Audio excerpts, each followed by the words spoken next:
सुखबीर सिंह ये गुनाह किया कि नहीं किया, हाँ या ना का जवाब देना है। हाँ जी। पंजाब के पूर्व मुख्यमंत्री दिवंगत प्रकाश सिंह बादल से उनका जो खिताब था फख्र कौम का, वो वापस ले लिया गया है। इतना ही नहीं, उनके बेटे और पंजाब के farmer deputy CM Sukhbir Singh Badal को भी सज़ा सुनाई गई है। उन्हें व्हील चेयर पर बैठे बैठे ही गोल्डन टेम्पल के बाहर द्वारपाल की ड्यूटी देनी पड़ेगी। ये मामला बेअदबी से जुड़ा हुआ है और आज ही अकाल तख्त के जो प्रमुख हैं जत्थेदार रघबीर सिंह, उन्होंने अकाल तख्त के फसील से सज़ा सुनाई है और सज़ा सुनते वक्त सारे जो दोषी थे वो वहाँ पे खड़े थे और उन्होंने सज़ा को स्वीकार भी किया। हमारे साथ भूपिंदर है। भूपिंदर, हम ये जानना चाहते हैं कि ये बहुत लोगों को अनलाइकली लग सकता है कि एक व्यक्ति जो आज इस दुनिया में नहीं है उसको भी सज़ा सुनाई गई है, और सुखबीर तो इस दुनिया में है लेकिन वो भी डेप्यूटी चीफ मिनिस्टर रहे हैं पंजाब के, उनको भी अकाल तख्त ने सज़ा सुनाई गई है। क्या ये बहुत बड़ा मामला था? किस तरह के इल्ज़ाम थे? देखो, मामला बड़ा होने से पहले जो सबसे दिलचस्प बात है ये है कि हमने मरणोपरांत पुरस्कार देते हुए तो कई सुने, कई बार, है ना, लेकिन मरणोपरांत आपसे पुरस्कार ले लिया जाए ये बहुत कम होता होगा, हुआ होगा कहीं ना कहीं, मेरी नॉलेज में तो नहीं है एटलीस्ट। और रही बात, वो सीएम थे, वो डिप्टी सीएम थे, ये जितने भी ओहदे हैं ना पंजाब की पॉलिटिक्स के लिए मायने नहीं रखते। पंजाब की पॉलिटिक्स का जितना भी सेंटर पॉइंट है वो है पंथक पॉलिटिक्स है, क्योंकि वो है एसजीपीसी और अकाल तख्त। अकाल तख्त से ऊपर कुछ नहीं है वहाँ पे। और जितने भी पंजाब के गुरुद्वारे हैं उनको चलाने वाली संस्था है श्रोमणी गुरुद्वारा प्रबंधक कमेटी एसजीपीसी, जिसपे ज़्यादातर एक तरह से कह सकते हैं अकाली इसका एक जोर रहा है शुरू से लेकर अब तक। और धीरे धीरे जैसे जैसे अब, क्योंकि प्रकाश सिंह बादल इस दुनिया में नहीं रहे, सुखबीर बादल का होल्ड थोड़ा ढीला पड़ ही रहा है। और क्योंकि जब आप पावर में नहीं होते तो चीज़ें आपके हिसाब से नहीं भी होती। खैर, ये तो हो गई बात पंजाब की पंथक पॉलिटिक्स को लेकर, लेकिन ये मामला छोटा नहीं है निखिल, ये बहुत बड़ा मामला है, क्योंकि पंजाब में अकाली दल का वजूद ही अकाल तख्त की वजह से है और एसजीपीसी की वजह से है। और जब अकाल तख्त जैसी संस्था एक तरह से कहिए कि पूरी पार्टी चलाने वाले जो सबसे बड़े लोग हैं उनको दोषी बता देती है, तनखैया बोला जाता है, तनखैया इज लाइक पंथ का दोषी, है ना, तो वो बता दिया जाता है, तो ये उनकी राजनीति के लिए और उनकी अपनी एक सेल्फ एस्टीम के लिए बहुत बड़ा धक्का है। क्योंकि वो अब जब निकलेंगे बाकी एक कह सकते हैं किसी रैली में या लोगों के बीच, तो उनके लिए खुद को पाक साफ बताना बहुत मुश्किल हो जाएगा। खैर, ये हुई बात, लेकिन ये हुआ क्यों, इसके पीछे ना बड़ी एक चीज़ और मैं इसमें पहले ऐड कर दूं कि जो सज़ा हुई है वो सिर्फ द्वारपाल बनने की नहीं है, उसमें ये भी है कि गले में तख्तियां डाली जाएंगी जिसमें इनको दोषी करार दिया गया बताया जाएगा, और साथ ही साथ इनको बर्तन धोने होंगे और इसके अलावा कीर्तन श्रवण भी करना पड़ेगा। तो ये ड्यूटीज़ जो इनको सज़ा हुई है वो किस किस को हुई है? सुखदेव सिंह ढींढसा को हुई है, वो भी अकाली सरकार में बड़े पदों पर रह चुके हैं, मंत्री रह चुके हैं। साथ में सुखबीर बादल को हुई है, और अकाल तख्त के जो एक्स एक तरह से जत्थेदार थे उनको भी सज़ा हुई है। सरदार गुरबचन सिंह उनका नाम है उनकी, लेकिन उनकी जो सज़ा है वो इस तरह की नहीं है। उनको, क्योंकि वो एक्स जत्थेदार है, तो जत्थेदारों को एक सुविधा मिलती है, वो सब सुविधाएं उनसे वापस ले ली गई हैं। तो ये ऐसा है। अब ये मामला है क्या, ये बड़ा दिलचस्प है। मई 2007, ठीक है, तो मई 2007 वो वक्त था जब एक तरह से पंजाब में माहौल ख़राब हुआ। माहौल ख़राब होने की वजह क्या थी? बाबा राम रहीम जो डेरा सच्चा सौदा के मुखी हैं, जो अभी जेल में हैं, वो करते क्या हैं? वो पोशाक पहनते हैं। वो पोशाक किससे मिलती जुलती थी? वो मिलती जुलती थी गुरु गोविंद सिंह जी से, जो सिखों के 10वें गुरु हैं, गुरु थे हम कह सकते हैं। तो जो हम केसगढ़ साहिब की बात कर रहे हैं जहाँ पर सिख धर्म की स्थापना हुई, उस वक्त 5 प्यारों को अमृत छकाया गया था। तो ये 2007 में वैसी ही पोशाक पहन के अपने जो फॉलोअर्स हैं उनको अमृत छका रहे होते हैं। अब ये उनके लिए शायद ये बड़ी चीज़ नहीं होगी, लेकिन सिख धर्म को मानने वाले लोगों के लिए ये काफ़ी डिसहार्टनिंग था कि कोई उनके गुरु का इस तरह से मजाक बना रहा है, ठीक है। तो इस वजह को लेकर पंजाब और हरियाणा में भी, क्योंकि पंजाबी कम्युनिटी के लोग हैं, तो क्लैशेस होते हैं। किनके बीच? पंजाबी कम्युनिटी के लोग जो सिख हैं और जो डेरा फॉलोअर्स हैं उनके बीच। उस वक्त सरकार किसकी थी? उस वक्त सरकार थी, जनवरी में ही 2007 में अमरिंदर सिंह की गवर्नमेंट जा चुकी थी और अकाली, पहली बार अकाली भाजपा गठबंधन की सरकार उस वक्त आई थी पंजाब में। तो वहाँ से ये क्लैशेस इतने बढ़ते हैं कि एक लेवल पर आकर जो जिन मतलब हम कह रहे हैं कि अकाल तख्त जो सबसे सुप्रीम अथॉरिटी है, वो एक तरह से बाबा राम रहीम को उसका कन्विक्टेड मान लेता है, दोषी मानता है, और उनको बैन कर देता है पंजाब में। हरियाणा में तो नहीं चल रही थी उतनी, लेकिन पंजाब में उनकी एंट्री बैन हो जाती है, पंथ से बाहर निकाल दिया जाता है एक तरह से। तो अब ये मामला हो गया, चीज़ें धीरे धीरे ठंडी होनी शुरू हुई। लेकिन अब ये जो पूरा मामला ये पॉलिटिक्स और धर्म की राजनीति पे टिका हुआ है। 2012 के चुनाव आते हैं, 2012 के जब चुनाव आते हैं तो सुखबीर बादल, ठीक है, क्योंकि जो अकाली हैं उनको अब कोई भी पार्टी हो उनको वोट चाहिए, तो वो डेरा वगैरह में जाती हैं, नंबर चाहे वो कोई पंजाब में, पंजाब वो सूबा है हिंदुस्तान का जहाँ पे बाय परसेंटेज माफ कीजिए दलित सबसे ज्यादा है, और बड़ी संख्या में डेरा फॉलोअर्स दलित से आते हैं। बिल्कुल। तो अगर आप राम रहीम को अगर आप कोऑप्ट करके रखते हैं, अगर वो आपकी संगत में आता जाता है, तो एक कंफर्ट मिल जाता है कि आपका एक कोर वोटर बेस हो गया और साथ में डेरा फॉलोअर्स के हो गए, आप विक्ट्री थोड़ी कंफर्टेबल हो जाएगी। बिल्कुल। तो यही वो सारा पॉलिटिक्स का खेल होता है जिसमें चाहिए होते हैं वोट्स। तो जो डेरा पॉलिटिक्स है वो एकदम से बड़ी हो जाती है पंजाब में, ठीक है। तो अब ये सारी जो मैं आपको घटना सुना रहा हूँ ये कहाँ से आई है? असल में डेरा सच्चा सौदा के पॉलिटिकल विंग के जो हेड रहे हैं, एक्स हेड कह लीजिए, जो रहे हैं, वो है प्रदीप कलेर। प्रदीप कलेर वो शख्स हैं जिनको बेअदबी के मामले में कन्विक्ट बनाया गया है कि तो उन पे भी मामले चल रहे हैं। तो उनको गिरफ्तार किया गया था आज से 6-7 महीने पहले गुरुग्राम में। अब ये जो प्रदीप कलेर है तो पंजाब के एक जर्नलिस्ट हैं रितेश लखी, ठीक है ना, तो वो प्रदीप कलेर के साथ अपने YouTube चैनल पर उनका एक इंटरव्यू करते हैं, जिस दौरान प्रदीप कलेर ये सारी चीज़ें बताता है कि असल में ये पूरा मामला था क्या, किस तरह से अकाली और डेरा के जो मुखी हैं उनके बीच में, हाँ, तो ये मामला था। तो प्रदीप कलेर बताते हैं कि जब वो 2012 में डेरा में ही रह रहे थे, क्योंकि फैमिली उनकी वहीं रह रही थी, सुखबीर बादल 12 के चुनाव के दौरान भी मिलने जाते हैं डेरा के मुखी से, ठीक है ना। बड़े क्यूरियस तरीके से सुखबीर बादल मतलब डिप्टी चीफ मिनिस्टर रहे हैं, उनके फादर चीफ मिनिस्टर थे, बिल्कुल, स्विफ्ट में बैठ के जाते हैं। हाँ, तो ये मामला देखिए आप कितना संगीन है कि आप पंथ की पॉलिटिक्स करने का दावा करते हैं और अकाल तख्त ने किसी शख्स को बैन कर रखा है, लेकिन आपको वोट चाहिए, तो आप उनसे मिलने जाते हैं ताकि वोट किसी तरह से लिए जा सके, ठीक है ना, उनके फॉलोअर्स के। तो स्विफ्ट में बैठ के जाते हैं, कोई बिना सिक्योरिटी के, कुछ नहीं, रात में ये मुलाकात होती है स्विफ्ट में ही। और अकॉर्डिंग टू कलेर कि बाबा जी से मुलाकात करने के बाद वो कह देते हैं तथास्तु, आपको वोट मिल जाए, कोई चक्कर नहीं है। And that was one of the reason जिसकी वजह से अकाली वापस आए 2012 में, क्योंकि 10 साल लगातार पंजाब में सरकार रहना बड़ी बात थी उस वक्त। तो 2012 का दौर गुजर जाता है। अब बात वही है, कुछ तुम दो कुछ हम देंगे, ठीक है ना, तो बराबर चलता है, एक हाथ ले एक हाथ दे वाला सीन। तो आता है 2015 का दौर। अब ये वो दौर है जिसने अकालियों की पूरी राजनीति को ग्रहण लगा दिया।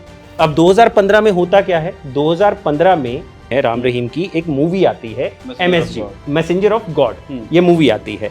अब सीन क्या होता है, जो भी मूवी बनाता है उसको लगता है कि यार मेरे फॉलोअर्स कहाँ हैं, चलेगी तो वहीं पे। तो अगर पंजाब में वो बैन है तो मूवी भी बैन है, अब मूवी चलवानी है तो कैसे चलेगा तो मामला। तो उस इंटरव्यू में रितेश लखी के साथ जो प्रदीप कलेर है वो बताते हैं कि तब तक वो पॉलिटिकल विंग के हेड बन चुके थे, तो उनका काम ही यही था कि नेताओं के साथ बाबा के जो कॉन्टेक्ट है, हाँ, तो PR कैसे मैनेज होगा नेताओं के बीच में, तो उनको बुलाया जाता है। और राम रहीम उनको कहते हैं कि ऐसा है कि मेरी मूवी आने वाली है, तो आप सुखबीर बादल से मिलिए और उनसे पूछिए कि क्या हो सकता है जिसके ज़रिए मेरी मूवी पंजाब में थिएटर्स में लग जाए।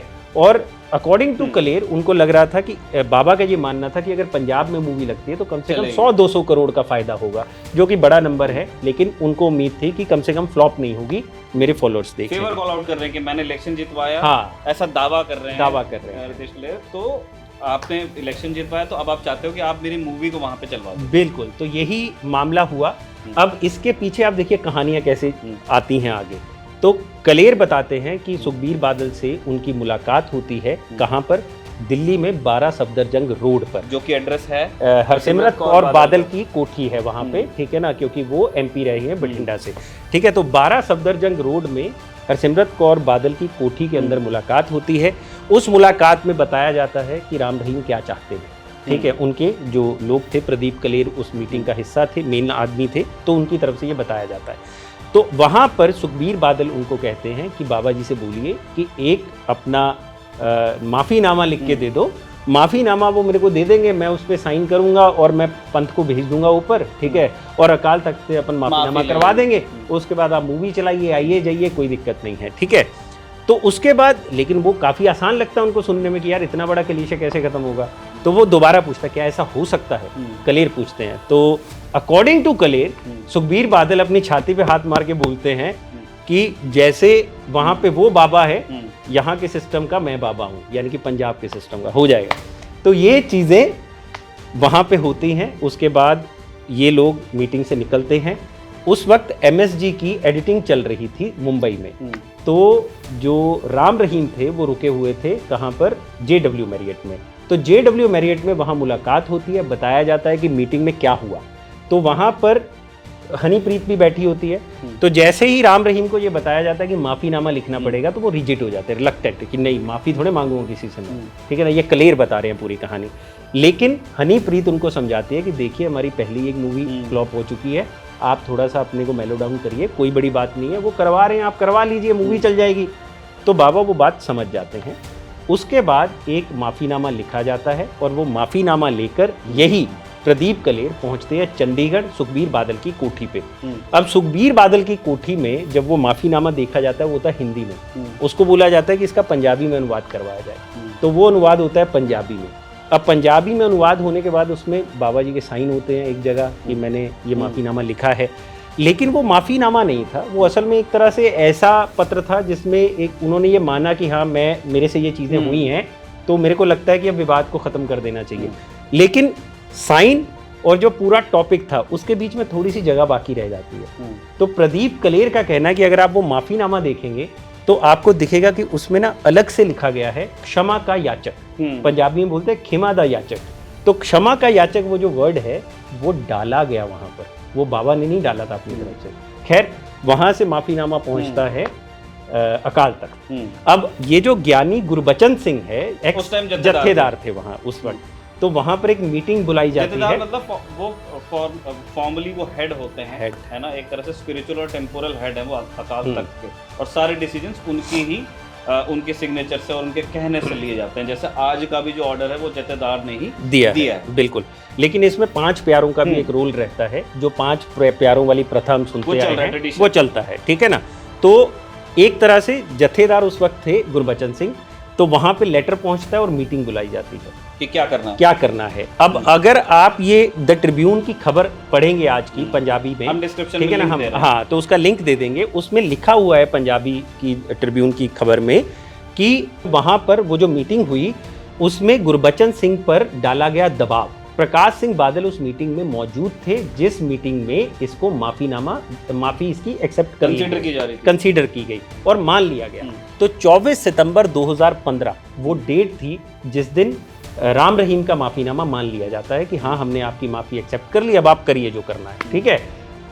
फिर उस पर छपते हैं इश्तिहार, सब चीज़ें अखबारों में छपवाया जाता है कि अकाल तख्त ने मान लिया है, सब चीज़ें हैं ताकि चीजें फॉर्मल अनाउंसमेंट हो जाए। और इसके लिए तख्त का पैसा ही यूज हुआ है। और अगर आज की आप माफी देखोगे तो उसमें बोला गया है कि ये जितना भी पैसा उस वक्त अकाल तख्त का लगा कि ये पूरी एडवर्टाइज करने में, वो सारा पैसा ब्याज समेत सुखबीर बादल और बाकियों से लिया जाएगा वापस, ठीक है। ये मैं एक कॉन्टेक्स्ट दे रहा हूँ।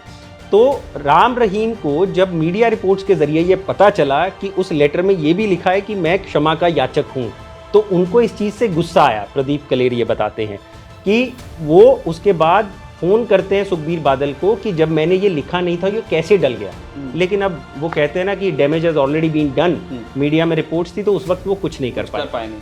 तो ये माफ़ीनामा छपने के बाद पंजाब की जितनी भी सिख कम्युनिटी होती है वो बिल्कुल रेबल वाली मुद्रा में आ जाते हैं कि ये कैसे हो गया, हैरान परेशान। हर कोई ने कैसे कर दिया? हाँ, तख्त ने कैसे कर दिया, क्योंकि यार हमारे 10वें गुरु हैं और वो कुछ ऐसा कर रहे हैं जिससे बेअदबी का मामला खड़ा हो रहा है और आप उनको माफी दे रहे हो। तो ये मामला इतना बढ़ जाता है कि अकालियों को भी टेंशन हो जाती है कि यार सरकार चला रहे हैं कि लोग इतने परेशान हैं, तो आगे भी तो चुनाव लड़ने हैं ना। तो उसके बाद अकॉर्डिंग टू प्रदीप कलेर एक और मीटिंग होती है, प्रदीप कलेर को बुलाया जाता है वहीं 12 सफदरजंग रोड में। और अकॉर्डिंग टू प्रदीप कलेर वो इस इंटरव्यू में बता रहे हैं रितेश लखी के कि वहाँ पर सुखबीर बादल थे और इसके अलावा 2-3 लीडर और थे जिनका नाम वो नहीं ले पाए उस वक्त क्योंकि कोर्ट में मामला चल रहा है, तो वो ज़्यादा चीज़ों को शेयर नहीं करना चाह रहे थे। तो उन्होंने उस वक्त उनको बताया गया सुखबीर बादल की तरफ से या कहें कि अकाली गवर्नमेंट की तरफ से, जो वहाँ बड़े बड़े मंत्री बैठे हुए थे, कि आप ये एक लेटर और लिखा जाए जिसमें इस पूरे विवाद जो ये खड़ा हो गया उसको थोड़ा मेलो डाउन किया जाए। लेकिन वो पूरा लेटर लिखा गया उनकी ही मंडली द्वारा, यानी कि सुखबीर बादल का जितना भी खेमा वहाँ बैठा था उन्होंने ही लेटर लिखवाया, जिसमें कोशिश की गई ये बताने की कि मैं ऑलरेडी सब चीज़ों पे अपने आप को कह चुका हूँ, आपसे मैं क्षमा मांग ही चुका हूँ, तो बाकी चीज़ों को अब रफा दफा करें और इन चीज़ों की ओर आगे बढ़ें, क्योंकि मैं भी पंथ का हिस्सा हूँ। तो इस तरह का एक लेटर और आता है, लेकिन उससे भी कोई ज़्यादा फर्क नहीं पड़ता। अब ये फर्क पड़ता क्यों नहीं? क्योंकि 2015 में ही एक और कांड हो जाता है, जिसको मैं बोल रहा था कि 15 इनके लिए साल शुभ नहीं रहा। बरगाड़ी एक जगह पड़ती है पंजाब में, वहाँ पे गुरु ग्रंथ साहिब के कुछ पन्ने फटे हुए मिलते हैं एक गुरुद्वारे के बाहर, जिसके बाद बिल्कुल ऐसा रोष खड़ा हो जाता है कि एक तरफ तो पहले ही ये राम रहीम वाला मुद्दा चल रहा था, और दूसरी तरफ अकॉर्डिंग टू मीडिया रिपोर्ट्स उस वक्त भी राम रहीम के ही लोगों का नाम आया कि इनके जो समर्थक है या कहें इल्ज़ाम लगा है ना कि इन्होंने किया, जबकि उसका कोई आधार उस वक्त था नहीं। बाद में चीज़ें जांचें हुई हैं, उसका क्या था मेरे को पूरी अब उसकी जानकारी तो नहीं है, लेकिन उस वक्त राम रहीम के लोगों का माहौल ऐसा था। जब उस तरह की घटना हुई तो पहला शक गया कि ये डेरा के लोग हैं। तो वहां से बरगाड़ी के पास एक जगह पड़ती है बहिबल कला, तो बहिबल कला में एक पूरा रोष प्रदर्शन खड़ा हो जाता है और चक्का जाम कर देते हैं, पूरा शहर बंद कर देते हैं जितने भी सिख पंथ के लोग थे, क्योंकि वो काफी दुखी थे। असल में जो सिख धर्म है वो गुरु ग्रंथ साहिब को एक लिविंग बीइंग मानता है। उनके लिए पन्ने फटने का मतलब है कि किसी ने उनके गुरु के शरीर के अंग भंग कर दिए हों, तो वो उनके लिए उतना ही ज्यादा टची टॉपिक भी था और मामला भी था, तो इस वजह से वो रोष बढ़ा। अब इस दौरान क्या होता है, वहाँ पे बहिबल कला में प्रोटेस्ट चल रहा था, ऑलरेडी बादल कटघरे में थे माफ़ीनामे को लेकर, तो एक क्लिप वायरल होती है फ़ोन कॉल की, जिसमें ये कहा गया कि सुखबीर जो उस वक्त सीएम थे प्रकाश सिंह बादल और जो डीजीपी थे सुमेध सैनी, उनके बीच में बात हो रही है और वो इस प्रोटेस्ट को ख़त्म करने के लिए बोल रहे हैं। ठीक है, और होता क्या है, उसी रात वहाँ पे पुलिस चार्ज करती है, लाठी चार्ज होता है, जिसके बाद प्रोटेस्ट भड़कता है और गोली चलती है जिसमें 2 लोग मारे जाते हैं। अब जैसे ही वहाँ पे सिख कम्युनिटी के लोगों का खून गिरा, वैसे ही ये मामला और ज़्यादा भयानक हो गया, अकाली शहीद मान लिया गया। तो ये भी एक वो मामला है जिसके लिए दोषी तनखैया बताया गया है सुखबीर बादल को और प्रकाश सिंह बादल को। ठीक है, उनके मरणोपरांत जो उनका लिया गया है। तो ये सारा मामला चला 2017 आने तक, ऑलमोस्ट जितनी भी पंथक पॉलिटिक्स अकाली दल के इर्द गिर्द गड़ी हुई थी वो सारी हिल चुकी थी। लेकिन 2017 में सुखबीर बादल ने, अकॉर्डिंग टू दिस मैन, ये जो पॉलिटिकल विंग के हेड थे प्रदीप कलेर, उनका ये कहना है कि सुखबीर बादल ने कोशिश की कि दोबारा वोट उनको मिल जाएं। इसके लिए उनकी एक मीटिंग होती है GK2 में, ग्रेटर कैलाश 2 में, ठीक है ना, दिल्ली में ही। सोचिए, एक तरफ पंथ इतना ज़्यादा गुस्से में है और वो मीटिंग करने आए हैं किससे? राम रहीम से, क्योंकि GK2 में राम रहीम की एक कोठी है जिसमें वहाँ पे उनकी मुलाकात होती है। प्रदीप कलीर बताते हैं कि वाइट कलर की BMW में बैठ के आते हैं, दोनों में 1 घंटा चर्चा होती है और उसके बाद अकॉर्डिंग टू हिम बाबा उनको समर्थन देने के लिए फिर राजी हो जाते हैं। लेकिन 2017 में क्योंकि जो उनका कोर वोट बैंक था वो हिल चुका था, खिसक चुका था, और एक चीज़ जिसमें हार में सबसे बड़ा रोल निभाया वो था, बेअदबी के केसेस तो थे ही, लेकिन कैप्टन अमरिंदर सिंह ने इन केसेस को किस तरह से कैश किया उस दौरान, वो बड़ी मज़ेदार चीज़ है। कैप्टन अमरिंदर सिंह का एक क्लिप वायरल होता है जिसमें गुटखा साहिब पकड़ा है हाथ में और वो कसम खा रहे, गुटखा साहिब जानते नहीं। हाँ, तो जो हिंदी पट्टी के लोग हैं उनके लिए गुटखा कुछ और चीज़ है। हाँ। पंजाबियों के लिए गुटखा होती है धार्मिक किताब। अच्छा। ठीक है, तो गुटखा साहिब बोलते हैं उसको। ठीक है, तो गुटखा साहिब हाथ में लेते हैं, कसम खाते हैं कि मेरे को एक कसम है कि मैं जब अगर मैं CM बनता हूँ तो मैं बेअदबी के जितने भी दोषी हैं उनको जेल में पहुँचाऊँगा। ठीक है, हालांकि 5 साल वो भी गुजरते हैं, जेल में कोई नहीं जाता, क्योंकि ये राजनीति है, सिर्फ वोटों के लिए की जाती है, काम के लिए नहीं।